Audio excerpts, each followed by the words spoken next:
Greetings of the day. Welcome to my channel chemistry rapid MCQ. आज हम discuss करेंगे law of conservation of mass. इस law को other नाम से भी जाना जाता है जो कि है लॉ ऑफ इंडिस्ट्रक्टिबिलिटी ऑफ मैटर। ये लॉ स्टेट किया था फ्रेंच केमिस्ट ए लेवोजियर ने इन 1774। What it states that during any physical or chemical change, total mass of the product is equal to the total mass of the reactant. Matter can neither be created nor be destroyed during any physical or chemical change. इसका meaning क्या है? जब भी कोई physical mixing की जाती है दो या दो से ज़्यादा कंपोनेंट की, या फिर केमिकल रिएक्शन जिसमें दो या दो से ज़्यादा रिएक्टेंट को मिक्स किया जाता है और प्रोडक्ट बनाया जाता है, तो जितना भी टोटल मास रिएक्टेंट का होगा बिफोर रिएक्शन, जितना प्रोडक्ट बनेगा उसका भी टोटल मास उतना ही होगा। जब भी कोई फिजिकल या केमिकल प्रोसेस किया जाता है तो मैटर ना तो कहीं से लॉस होता है, ना ही कहीं बाहर से मैटर का गेन हो सकता है। ठीक है, तो इस जिसकी वजह से कह दो कि जब भी कोई रिएक्शंस लगाई जाती है या फिजिकल मिक्सिंग भी की जाती है किसी कंपोनेंट्स की, तब total mass before carrying out that process और after carrying out that process remains same और unchanged. Law of conservation of mass को एक्सपेरिमेंटली वेरीफाई किया जाता है by the Landolt experiments. Landolt experiment में एक H shape closed tube use की जाती है। ठीक है, एच शेप है तो दो इसकी लिम्स होंगी, एक लिम्ब में एक रेक्टेंट ले लिया, दूसरी जो इसकी लिम्स है उसमें दूसरा रेक्टेंट ले लिया। इसकी शेप एच शेप होती है, तो जब ये मिक्सिंग की जाती है इसको हिलाया जाएगा तो ये हॉरिजॉन्टल पास में दोनों रेक्टेंट की आपस में मिक्सिंग पॉसिबल है। तो लैंडॉट एक्सपेरिमेंट्स में क्या किया गया, एक लिम्ब में सोडियम क्लोराइड लिया गया, दूसरे लिम्ब में सिल्वर नाइट्रेट लिया और फिल करने के बाद दोनों का वेट क्या है नोट किया गया। ठीक है, फिर इसकी शेकिंग की गई। शेकिंग का पर्पस क्या था, जब इस लिम्ब को शेक किया जाएगा इस अपरेटस को, तब दोनों की रेक्टेंट की आपस में मिक्सिंग हो जाएगी। मिक्सिंग करके क्या होगी, कुछ ना कुछ प्रोडक्ट्स की फॉर्मेशन है। ठीक है, तो यहाँ पे जो रिएक्शन है, जैसे यहाँ पे सोडियम है, एक का कैटाइन दूसरे का एनाइन के साथ बाइंड करके क्या बना देगा, सोडियम नाइट्रेट। ठीक है, अब इसका जो एनाइन बचा वो दूसरे रेक्टेंट के कैटाइन के साथ मिक्स करके क्या बना दिया इसने, सिल्वर क्लोराइड। सिल्वर क्लोराइड के व्हाइट कलर के प्रेसिपिटेट्स होते हैं। जो सोडियम नाइट्रेट है वो डिजॉल्व स्टेट में रहेगा सोल्यूशन में। जब इस एक्सपेरिमेंट में इस अपरेटस को शेक किया गया तो दोनों ही रिएक्टेंट आपस में मिक्स होंगे। इनकी मिक्सिंग से क्या बनेगा, सोडियम क्लोराइड के ये व्हाइट कलर के प्रेसिपिटेट्स की फॉर्मेशन हो गई। ठीक है, अब जब एक्सपेरिमेंट से पहले वेट नोट किया गया, एक्सपेरिमेंट के बाद वेट नोट किया गया, तो क्या पाया गया है कि वेट क्या है, सेम है, वेट में कोई चेंज आया नहीं है। यहीं से बता दिया गया है कि law of conservation of mass is verified. Numerically हम इसको कैसे कहते हैं, जैसे यहाँ पे एक प्रॉब्लम दी गई है, यहाँ पे लिखा हुआ है 5.9 ग्राम सोडियम क्लोराइड लिया, सिल्वर नाइट्रेट 17 ग्राम लिया, तो जब दोनों के मास को सम किया तो टोटल सम भर के कितना बना, 22.9 ग्राम। ठीक है, वैसे ही जब प्रोडक्ट बना इनकी मिक्सिंग से, सोडियम नाइट्रेट बन गया 8.5 ग्राम, सिल्वर क्लोराइड बना 14.4 ग्राम्स, तो दोनों का सम क्या बना, 22.9 ग्राम्स। तो बिफोर रिएक्शन जो रिएक्टेंट का टोटल मास था, आफ्टर रिएक्शन जो रिएक्टेंट का टोटल मास था, दैट वन इज सेम। यही है लॉ ऑफ कंजर्वेशन ऑफ मास, जो कि ये कहता है कि मास चेंज नहीं होता किसी भी केमिकल या फिजिकल प्रोसेस में। जितना रिएक्टेंट का मास होगा, सम टोटल प्रोडक्ट का भी सम टोटल कर दिया जाए तो उतना ही बनेगा। अब लॉ ऑफ कंजर्वेशन ऑफ मास की लिमिटेशन भी है। जो हम ऑर्डिनरी केमिकल प्रोसेसेस लगाते हैं वो रिएक्शंस होती हैं एटॉमिक लेवल्स की। एक एटम कहीं से टूटा दूसरे एटम में बाइंड कर गया, जैसे सोडियम क्लोराइड लिया था तो सोडियम नाइट्रेट में कन्वर्ट हो गया, सिल्वर नाइट्रेट सिल्वर क्लोराइड में कन्वर्ट हो गया। लेकिन सोडियम सोडियम ही रहेगा, सिल्वर सिल्वर ही रहेगा, क्लोराइड क्लोराइड ही रहेगा। नाइट्रोजन ऑक्सीजन नाइट्रेट की फॉर्म में है तो वो नाइट्रेट ही रहेंगे। ठीक है, ये ऑर्डिनरी केमिकल रिएक्शंस होती हैं। एक अनदर टाइप्स की रिएक्शंस होती हैं जिसको कहते हैं न्यूक्लियर रिएक्शंस। न्यूक्लियर रिएक्शंस वो होती हैं जिसमें न्यूक्लियस में चेंजेस आ जाती हैं। न्यूक्लियस किसी भी एटम के सेंटर में न्यूक्लियस होता है जिसके अराउंड इलेक्ट्रॉन्स रिवॉल्व करते हैं। ऑर्डिनरी रिएक्शन में सिर्फ और सिर्फ इलेक्ट्रॉन्स पार्टिसिपेट करते हैं, ठीक है। लेकिन न्यूक्लियर रिएक्शंस में न्यूक्लियस की पार्टिसिपेशन हो जाती है, जिसकी वजह से क्या होता है, एक nucleus means atom of one elements ये कन्वर्ट हो जाते हैं किसी अदर एलिमेंट्स के एटम्स में, ठीक है।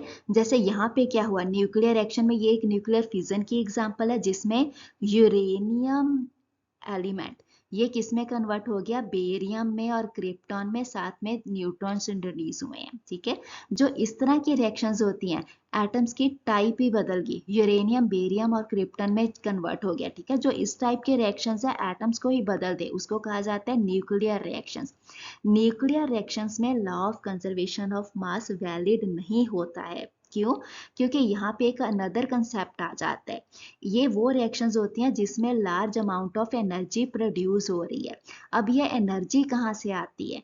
एनर्जी जो भी इस टाइप की रिएक्शंस होती हैं इसमें हमेशा ही जितना रिएक्टेंट का मास है वो हमेशा ही ज्यादा होगा as compared to the mass of the product, ठीक है। तो रिएक्टेंट का मास हमेशा ही प्रोडक्ट से ज्यादा होगा, तो प्रोडक्ट का जो मास लॉस हो जाता है वो किस में कन्वर्ट हो जाता है, एनर्जी में कन्वर्ट हो जाता है, ठीक है।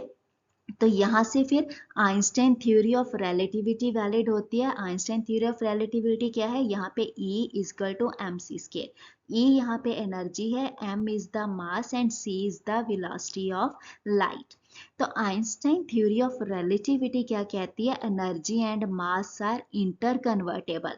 एनर्जी को मास में, मास को एनर्जी में कन्वर्ट किया जा सकता है, ठीक है। अब यहाँ पे हमने क्या कहा था, रिएक्टेंट का मास ज्यादा है प्रोडक्ट का कम है, तो मीनिंग क्या है, रिएक्टेंट का जितना मास ज्यादा था प्रोडक्ट का जितना मास कम था।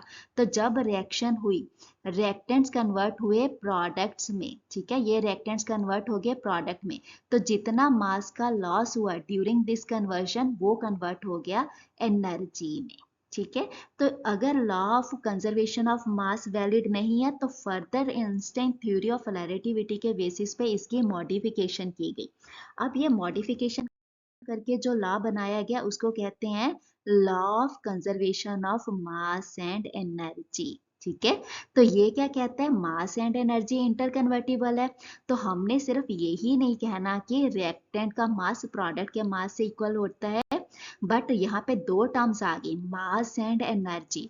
तो जो भी सिस्टम है जिसमें कोई ना कोई केमिकल या फिजिकल प्रोसेसेस किया गया है, ठीक है, तो उसमें जो सम टोटल है, टोटल मास और एनर्जी का सम ये कंजर्व रहता है। तो मीनिंग क्या है, रिएक्टेंट का जितना टोटल मास एंड एनर्जी है प्रोडक्ट का भी टोटल मास और एनर्जी उतना ही होगा, ठीक है। तो ये आ गया आपका modified law of conservation of मास। अब हम कुछ इसके न्यूमेरिकल प्रॉब्लम्स करेंगे, ठीक है। तो न्यूमेरिकल प्रॉब्लम जैसे यहाँ पे एक स्टेटमेंट गिवन है, what weight of barium chloride reacts with the 3.50 grams of sodium sulfate in a solution so as to produce barium sulfate and sodium chloride in amount is also given in the solutions, ठीक है। तो यहाँ पे law of conservation of mass को हम use कर लेते हैं। अगर हमें रिएक्टेंट्स और प्रोडक्ट्स पता है, उनमें से कुछ कुछ रिएक्टेंट्स के मास पता है, प्रोडक्ट्स के मास पता है, तो जिसका मास हमें नहीं पता है या हम नहीं पता कर पा रहे किसी मेथड से, तो हम इससे निकाल सकते हैं, ठीक है। तो इसके लिए इसको यूज कर लिया जाता है लॉ ऑफ कंजर्वेशन ऑफ मास, ठीक है। तो किसी भी रिएक्शन में अगर किसी रिएक्टेंट या प्रोडक्ट का मास अननोन है, आपको नहीं पता है कितने बना है या कितना ये यूज हुआ है, तो आप लॉ ऑफ कंजर्वेशन ऑफ मास से आप इसको निकाल सकते हो। अगर कोई इस तरह की प्रॉब्लम आती है law of conservation of mass based, तो सबसे पहले आपने इक्वेशन डिफाइन करनी होती है।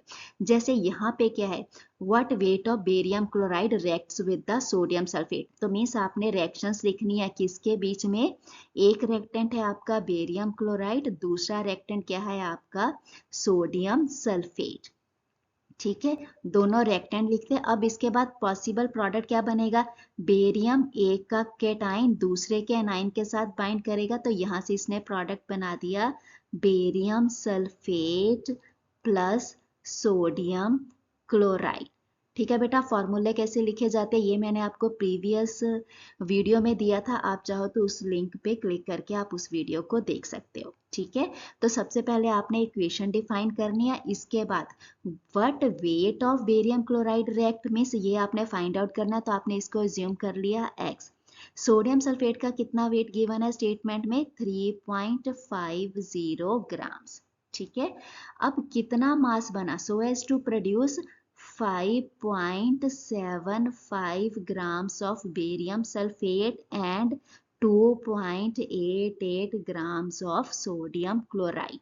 ठीक है, अब लॉ ऑफ कंजर्वेशन ऑफ मास क्या कहता है, जितना टोटल मास है रिएक्टेंट्स का, रिएक्टेंट क्या थे हमारे, barium chloride and the sodium sulphate. ठीक है, यही दो हमारे रिएक्टेंट थे, barium chloride and the sodium sulphate. तो बेरियम क्लोराइड और सोडियम सल्फेट के मास का टोटल हमने सम कर दिया, ये किसके इक्वल होगा, जितना प्रोडक्ट का मास है। तो प्रोडक्ट हमारे थे बेरियम सल्फेट जिसका मास था 5.75 और दूसरा प्रोडक्ट था सोडियम क्लोराइड जिसका मास कितना गिवन है, 2.88। ठीक है, तो रेक्टेंट का मास किसके इक्वल है, प्रोडक्ट के मास के। ठीक है बेटा, अब इसके बाद आपने क्या करना, इन दोनों प्रोडक्ट को जो सम किया तो इनका सम करके मास कितना आ गया, 8.63 ग्राम्स। ठीक है, बस जस्ट अब आपने क्या करना, मैथमेटिकल रीअरेंजमेंट है, ये 3.50 को आपने अदर साइड पे ले जाना, यहाँ पे ये प्लस है तो अदर साइड पे यहाँ पे जाके ये क्या हो जाएगा, माइनस हो जाएगा। तो इसको माइनस करके आपको आंसर मिल जाएगा 5.13 ग्राम्स। ठीक है, तो मीनिंग क्या है, जब ये रिएक्शन की गई है तो अगर इसमें प्रोडक्ट इस अमाउंट में मिला है, सोडियम सल्फेट आपने इतना यूज किया था, तो बेरियम क्लोराइड का मास डेफिनेटली आपने कितना लिया होगा, 5.13, तभी आपको इस अमाउंट का प्रोडक्ट क्या है, मिला है। ठीक है, यही इसकी एप्लीकेशन आ जाती है लॉ ऑफ कंजर्वेशन ऑफ मास की। अगर आपको रिएक्टेंट या प्रोडक्ट्स इनमें से किसी एक का मास नहीं पता है, किस अमाउंट में ये लिया गया है या किस अमाउंट में ये बना है, तो आप इस लॉ को यूज करते हुए इसको कैलकुलेट कर सकते हो।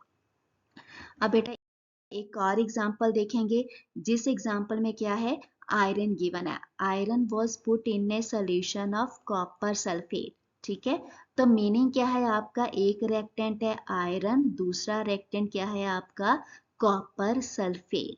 जब आयरन को कॉपर सल्फेट में डाला जाता है, ये एक तरह से इलेक्ट्रोकेमिस्ट्री की रिएक्शन है। ठीक है, इसके आगे हम वीडियोस डालेंगे इलेक्ट्रोकेमिस्ट्री बेस्ड सारे चैप्टर की।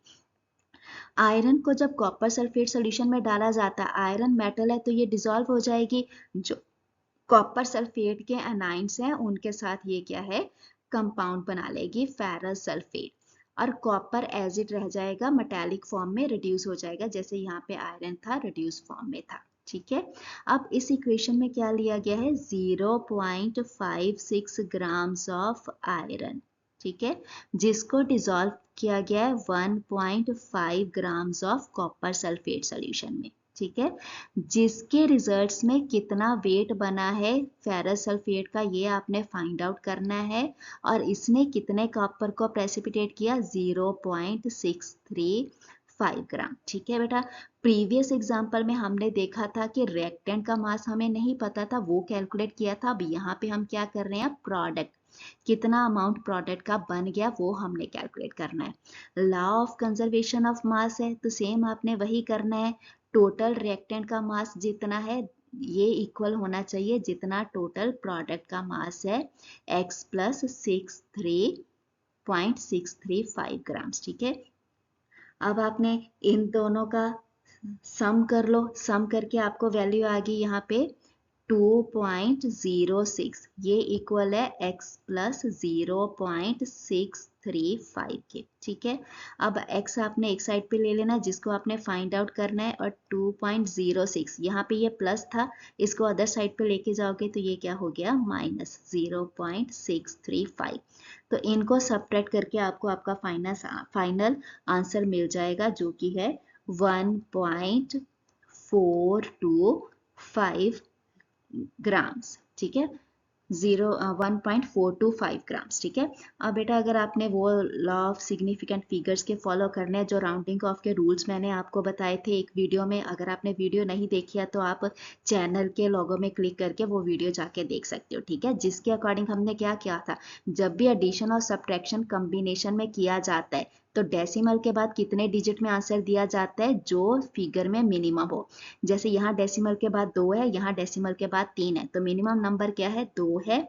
तो हम डेसिमल के बाद 2 डिजिट्स के बाद लिखेंगे। ठीक है। अब जब जिस डिजिट को ड्रॉप आउट करना है उसका अगर वो 5 है तो हमने फोकस करना होता है प्रीवियस रिटेनिंग डिजिट पे। अगर ये इवन नंबर में होता है तो हम इसको एज इट रहने देते हैं। ठीक है। ये दोनों ही वीडियो कैसे राउंडिंग ऑफ करते हैं, कैसे अरिथमेटिक कंपटीशन ऑपरेशंस परफॉर्म करते हैं किसी न्यूमेरिकल वैल्यू पे, ये सारी वीडियोस आपको मेरे चैनल पे मिल जाएंगी अपलोडेड। अब एक और एग्जाम्पल करेंगे, ये थोड़ी सी प्रीवियस एग्जाम्पल से एडवांस लेवल की है, क्योंकि बेटा आपने नीट जेई वगैरह के कॉम्पिटिटिव एग्जाम के लिए प्रिपेयर करना है, तो आपको डिफरेंट डिफरेंट टाइप्स की कैलकुलेशन कैसे करते हैं वो सारी आनी चाहिए। ठीक है। अब ये एग्जाम्पल में क्या है, यहाँ पे आपको कुछ भी नहीं गिवन है, कौन सा कंपाउंड गिवन है ये नहीं गिवन है। अब यहाँ पे क्या क्या गया है स्टेटमेंट में, 0.5 grams of compound containing carbon and hydrogen. ठीक है। तो मीनिंग इसमें यहाँ पे इसने क्या कहा गया, आपको कंपाउंड दिया जिसमें क्या प्रेजेंट है, कार्बन एंड हाइड्रोजन प्रेजेंट है। उस कंपाउंड का अमाउंट कितना है, 0.5 ग्राम्स। सिर्फ यही दिया है, कंपाउंड कौन सा है कुछ नहीं बताया है इसने। ठीक है।